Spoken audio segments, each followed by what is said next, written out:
so far? Yes. Excellent. So I'm back performing here after doing a set last month, and originally I wasn't supposed to be performing tonight, but we had like a few people drop out, so I heroically stepped up to the plate. So pretty much all of this set has been made up on since Tuesday, where I went on a serious caffeine binge and apparently made up lots of jokes at the same time. I mean, I drank so much Monster that I went to the gym afterwards. I was trying to use the machines and I was shaking like a shitting dog, just yeah. So yeah, I'm gonna apologise in advance if I make any mistakes or any of it isn't that funny. So I'm just gonna set the bar around about here, right on now, so you can't be disappointed. I think that's like quite a good tactic to employ in life in general. Just lower everybody's expectations of you. And that way nobody will ever be disappointed. So like, say you went for a job interview and they asked, so, do you think you'll be good at this role? You say, I don't know, I might be alright at it, but I can't really promise anything.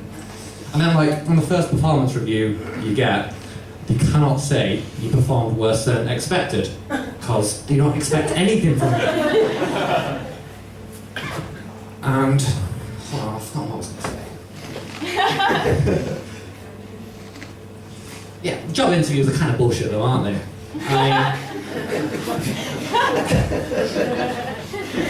I'm really glad that I've gone straight from high school to college to university to doing a PhD, because it's meant I've never had to answer like stupid interview questions like that. So, you know, stuff like, why did you apply for this job? Apparently they're looking for something more than jobs pay you money. Money can be exchanged for goods and services. I mean, like, what do they expect from you? So, Mr. Green, why did you apply to work at Goldman Sachs? That was an interesting reaction. Well, when all the other kids at my school dreamt of growing up to be policemen or footballers, it was my personal goal to defraud the entire financial system and facilitate the single biggest transfer of wealth from the poorest to the richest in recent times. Thank you. Boo! Boo, did you say? That was the Not wrong... you. Okay. That's alright. But I mean, it is Goldman Sachs, so they probably would just say, that's great, you're exactly the kind of person we're looking for. But anyway, I'm supposed to be here talking about science, aren't I? Not just slagging off bankers. So yeah, for anybody who wasn't here last time or who doesn't know me, I do a PhD in the chemistry department. But I don't actually do any real chemistry whatsoever. I don't use chemicals or wear a lab coat or any of that nonsense. All my chemistry takes place on a computer. Exciting, right?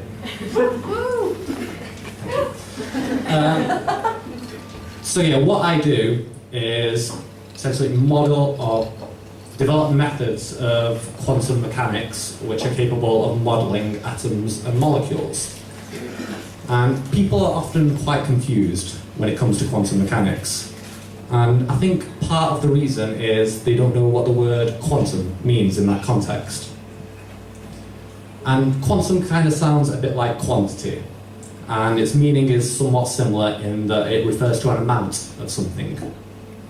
And the something is like an energy of an atom or a molecule.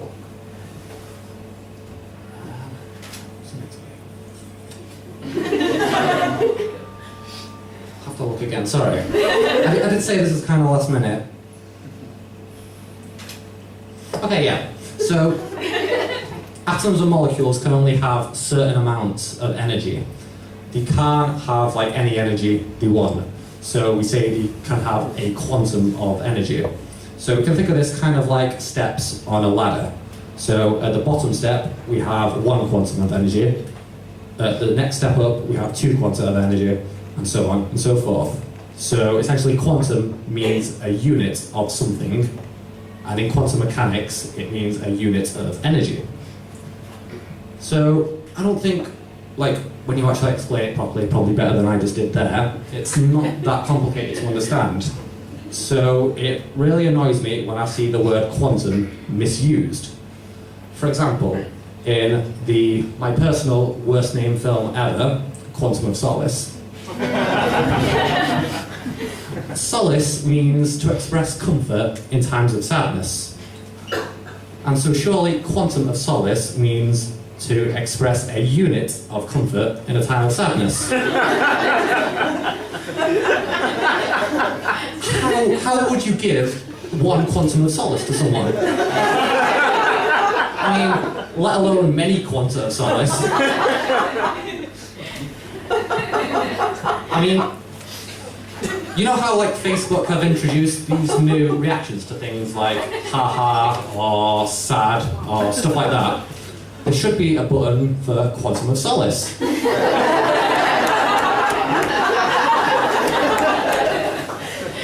So then, if somebody posts something sad, you can click quantum of solace and you express some comfort in their time of sadness. And what would be even better is if, when you do this, it plays the James Bond theme tune on the other person's computer.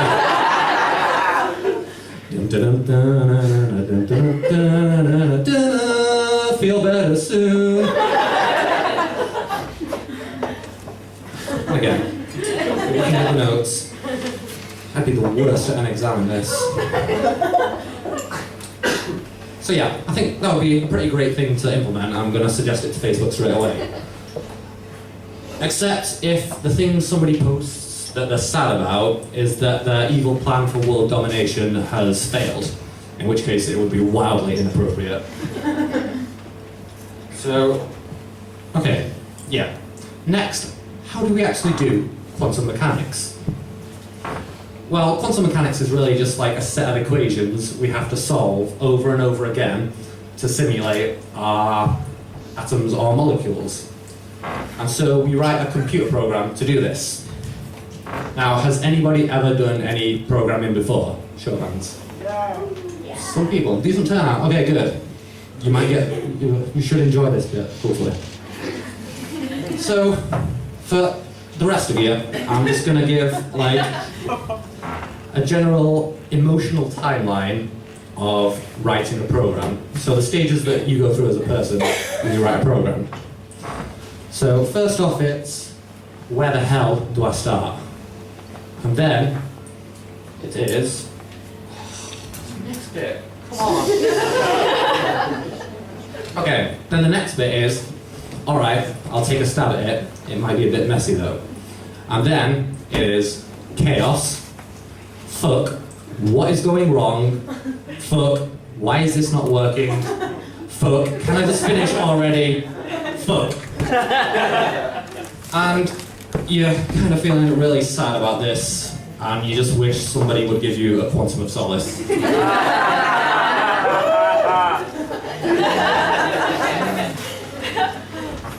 But then suddenly, you spot the tiny little mistake that has been evading you for weeks or even months. And miraculously, everything comes together. And so you're sat there thinking, shit, I am a fucking genius. And you feel like James Bond like levels of deduction because you found this one tiny problem that's been fucking up all your shit all this time. And this emotional timeline of programming kind of reminds me of the first few times you have sex. So first off is, where the hell do I start?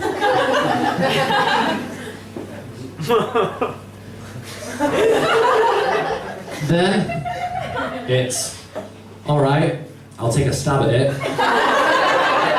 But it might be a bit messy. Then the next stage is chaos. Fuck. What am I doing wrong? Fuck. Why is this not working? Fuck. Can Can I finish already? And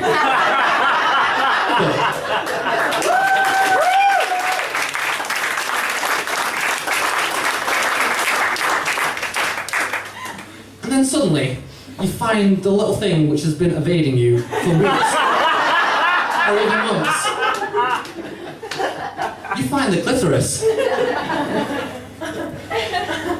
And at this point, everything comes together. And you sat there thinking, oh shit, I am a fucking genius. And you think you're blessed with James Bond-like levels of seduction. But in either case, programming or lovemaking, really, you've just found something which has been staring you in the face for absolutely ages. So, despite these struggles I have with programming, I'm actually quite good at using computers. I mean, I wish I could say the same thing about sex, but we'll not go there. And because I'm quite good at using computers, one of the most excruciating pains I can be subjected to is to watch somebody use a computer who isn't very good at using a computer at all. You know, the kind of people that double click like this. That's not going to do anything. The kind of people who still use Internet Explorer in 2016. Show of hands, does anybody still use Internet Explorer, by the way? I have to for my job. Oh. I would. To you. Okay. That's slightly better, but still. The sort of people who use Bing as a search engine. Hands up, does anybody use Bing as a search engine? Not out of choice. Not out of choice. Okay, good. No hands, you're all too scared. Sure enough. Yeah, that is the correct answer. Anyway, my mum is a prime example of this sort of person who isn't very good at computers. Now, I should say that she does tend to listen to what I have to say and is getting better over the years, although I am just trying to sidestep the grave I'm about to dig for myself by telling you some stories about some stupid stuff she's done on computers. So, a few years ago, I set up a new web browser for her on a PC because she was still using Internet Explorer. So I download it, set it up, and a couple of days later, I get a phone call off her saying she can't find the internet. Like she just happened to misplace it somewhere. So I said, Mum, what have I told you about leaving stuff unattended at the Pirate Bay? Things get stolen there, right? Nice. Did I just hear a nice? Thank you. But if you really have lost it, then it will probably be in the last place you would ever think of searching. Have you tried Bing? She didn't get either of those jokes. It was disheartening, to say the least. But anyway, eventually I stopped dicking around for long enough to say, Mum, I got a new internet set up for you, it's all sorted, it's fine. And so she says, I can't see any new internet. The only new thing I can see is mozzarella Firefox.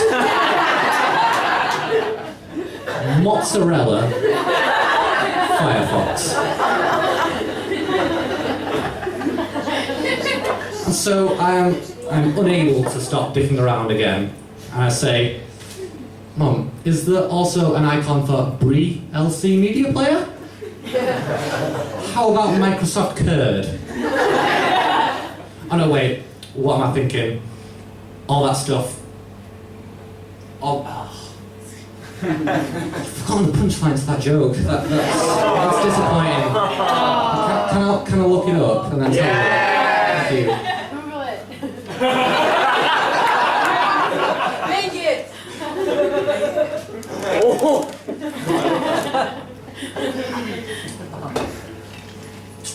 Oh, it's kind of okay. Yeah. Okay. Set the bar low. Okay. Actually, no. What am I thinking? you can only use a Mac with cheeseware. Yeah, it wasn't that good. It wasn't worth it, was it? No. Hey, you're supposed to be nice to me.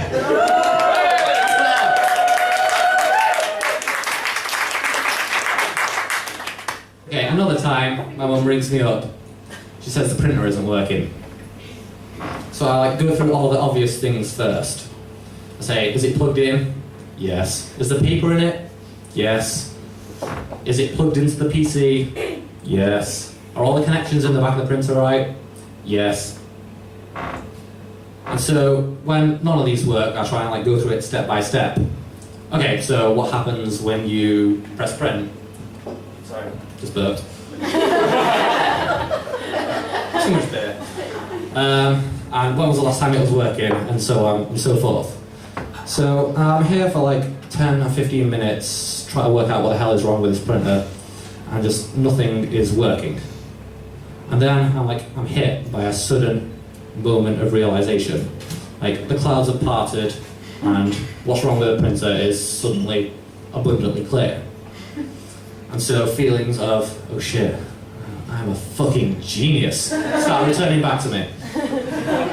And I say, Mum, is the printer switched on? Oh, that might be what's wrong. That was what was wrong. So that's that, and I just have one more thing to talk to you about, which is very silly, and I'll finish on that. So, I work in an office in the chemistry building, and round the corner from my office is a long corridor leading to a kitchen. And I find myself walking down that corridor to the kitchen maybe about half a dozen times a day in search of coffee to keep me alive and stuff. So this walk can get kind of boring after a while, so I thought of a way to make it more entertaining. And the thing I thought of was to make people who are behind me in the corridor walk faster against their will. It doesn't sound that exciting, but bear with it. Okay, and I mean this will work all the time, so you can try it yourself if you want. So you get to the end of the corridor, and the person behind you is, say, halfway down. And so you walk through the door, turn around, make eye contact with them, and hold the door open and just stand there looking at them. And at this point, something in that person's brain will say, I need to walk as fast as I can to get through that door. And you'll see them just casually walking along, and then suddenly, they'll just speed up. It's like a fucking tractor beam pulling them in. And the best thing about this game is that as soon as they're through the door, they'll say, thank you. As if you try to be nice to them and not just mess with them a lot. Now, I really want to play this game in the EC Stoner building, which is where the physics department is. And the reason for this is that they have the longest corridor in Europe. So, going really sadistic with this now. So I want to be stood at one end of this corridor, just as somebody else is starting to walk from the other side. So I go through the door, turn around, make eye contact with them, and just stand there. Now at first, this person will think, you can't be holding the door open for me. I'm so far away. You just keep looking at them. And eventually, they'll think, actually, there's nobody else around.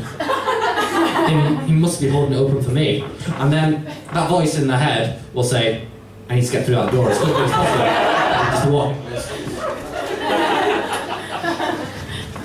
But because this corridor is so fucking long, power walking will not be enough.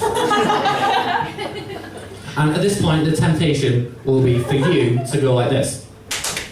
Come on! Hey boy, come on! You gotta resist that. Because soon enough, that little voice inside their head, which is telling them that they're taking too long to get to you, will get louder and louder.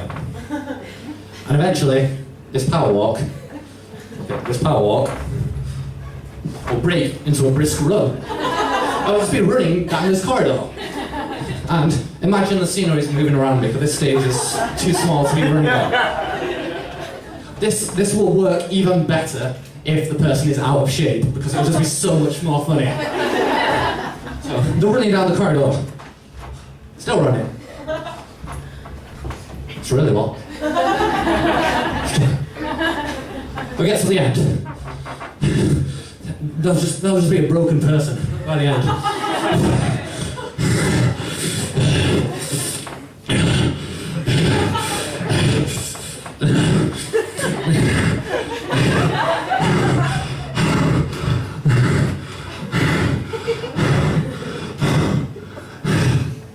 And the best thing is, thanks for holding the door open for me.